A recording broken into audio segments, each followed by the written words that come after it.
Monday, February 20. The blessing of work, ideally. Unless you were independently wealthy or the beneficiary of a trust fund that Mummy and Daddy set up for you so that you would never have to work a day in your life, if you read many stories about these kids, the money meant to be a blessing often leads to tragedy for them as adults. You will sooner or later need to work for a living.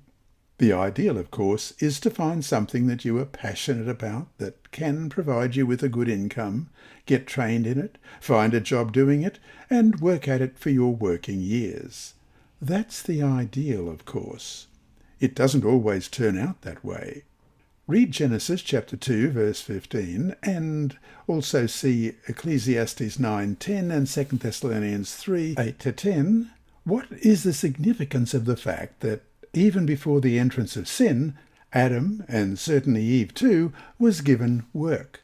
How might this explain why, as stated above, those who never had to work found their situation to be a curse? Genesis 2 and verse 15, Then the Lord God took the man and put him in the Garden of Eden to tend and keep it.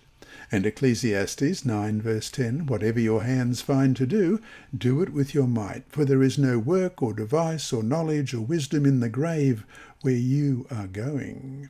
And 2 Thessalonians chapter 3 verses 8-10, Nor did we eat anyone's bread free of charge, but worked with labour and toil night and day, that we might not be a burden to any of you, not because we do not have authority, but to make ourselves an example of how you should follow us. For even when we were with you, we commanded you this, If anyone will not work, neither shall he eat.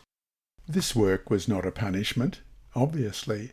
It was designed for their good. That is, even in paradise, even in a world in which no sin, no death, and no suffering existed, God knew that human beings needed to work. And to Adam, we read in Our High Calling, page 223, was given the work of caring for the garden. The Creator knew that Adam could not be happy without employment. The beauty of the garden delighted him, but this was not enough. He must have labour to call into exercise the wonderful organs of the body. Had happiness consisted in doing nothing, man, in his state of holy innocence, would have been left unemployed. But he who created man knew what would be for his happiness, and no sooner had he created him than he gave him his appointed work. The promise of future glory and the decree that man must toil for his daily bread come from the same throne. End of quote. However, even after the fall, when, as with everything else, work had been tainted by sin, God said to Adam, Cursed is the ground for your sake. In toil you shall eat of it all the days of your life. And that's from Genesis chapter 3, verse 17. Notice, God cursed the ground for your sake, for the sake of Adam, with the idea that work would be something that he would need, especially as a fallen being.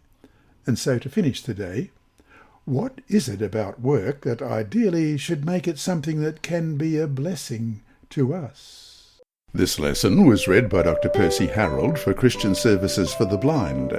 Sponsored by the Sabbath School Department and distributed through Hope Channel Australia, this podcast is also redistributed by Hope Channel Germany, Christian Record Services for the Blind. It is also available on SoundCloud and through multiple podcast distributors, including Apple iTunes. And you can listen and watch at the same time on YouTube.